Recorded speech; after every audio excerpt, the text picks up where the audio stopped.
guys, hope you're doing very well. This is me, Dr. Ritika Dongre, and today again I've come up with a different question.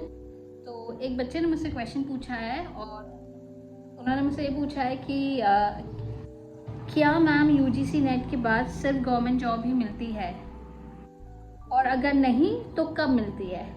तो देखिए बच्चे, आप जब UGC net qualify करते हो for the position of assistant professor, तो आप eligible होते हो असिस्टेंट प्रोफेसर की तरह काम करने के लिए।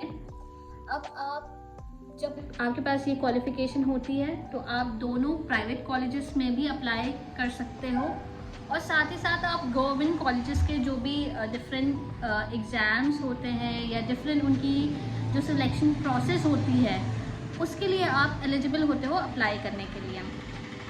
हम बारी बारी दोनों टॉपिक को कवर करेंगे। तो पहला जो टॉपिक है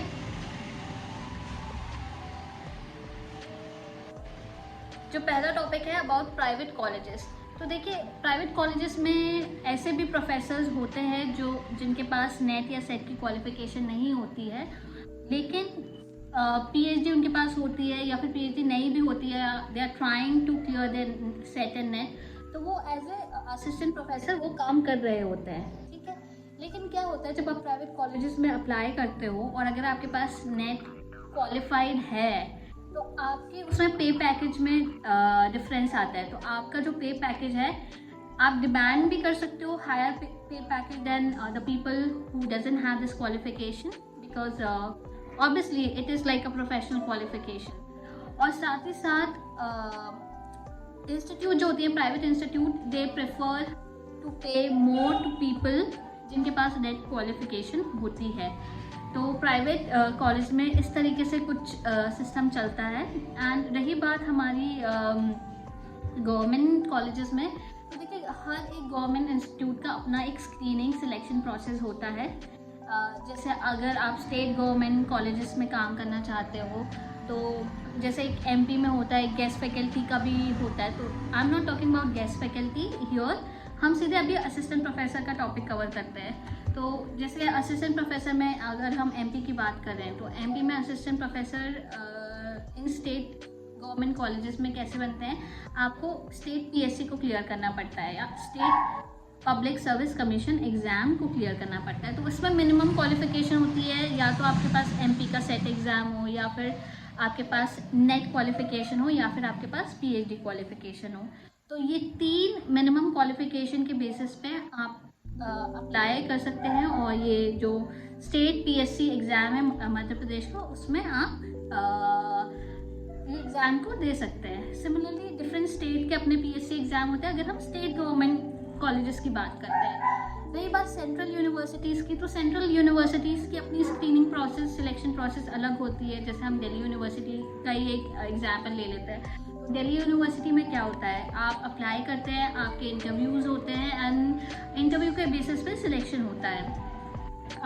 रही बात अगर हम और उससे बड़े लेवल के कॉलेजेस की बात करते हैं, जैसे कि कॉलेजेस नहीं, मैं उन्हें इंस्टीट्यूट कहूँगी, जैसे एनआईटी हो गया या फिर आईआईएम्स हो गया या फिर आईआईटी हो गए, जो नेशनल रिकग्नाइज्ड इंस्टीट्यूट्स होते हैं। तो इनका भी अपना एक अलग स्क्रीनिंग प्रोसेस होता है, इनकी अपनी एक अलग मिनिमम क्वालिफिकेशन होती है। तो जो नेट और सेट क्वालिफिकेशन होती है फॉर अ स्टार्टर होती है, और हर एक इंस्टीट्यूट, हर एक यूनिवर्सिटीज़ के अपने स्क्रीनिंग प्रोसेस अलग होते हैं। तो अगर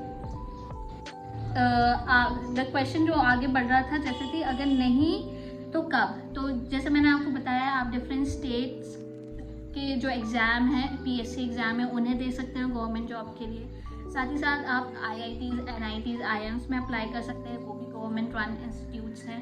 साथ ही साथ आप सेंट्रल यूनिवर्सिटीज़ में भी अप्लाई कर सकते हैं, लेकिन उनकी सिलेक्शन प्रोसेस डिफरेंट होगी। तो आपको क्या चीज़ पे फोकस करना है, उनका जो कंसर्न नोटिफिकेशन आएगा, आपको उसे थॉरली पढ़ना है और उसमें देखना है कि कौन कौन सी रिक्वायरमेंट आप फुलफिल कर पा रहे हैं। और नेट अगर क्वालिफाई करते हैं तो ये रहता है कि आप मोस्टली सारी जो कॉलेजेस हैं या इंस्टीट्यूट है उनकी मिनिमम रिक्वायरमेंट आप मोस्टली फुलफिल कर ही लेंगे। लेकिन हाउएवर नोटिफिकेशन, जॉब नोटिफिकेशन पढ़ना बहुत इंपॉर्टेंट है। थॉरोली पढ़िए, ऐसा ना हो कि आप कहीं से कुछ चीज़ छूट रही हो। आपकी क्वालिफिकेशन या आपकी एलिजिबिलिटी नोटिफिकेशन पे ही डिपेंडेंट होती है। जो क्वेश्चन है इसके लिए मेरा यही आंसर रहेगा। I hope and all the very best, do apply in different colleges and do clear your NET और SET exam as soon as possible. My best wishes are always with you. If you like the video, please like it, share it and subscribe it, and I'll come up with more such videos. Thanks a lot. Namaste.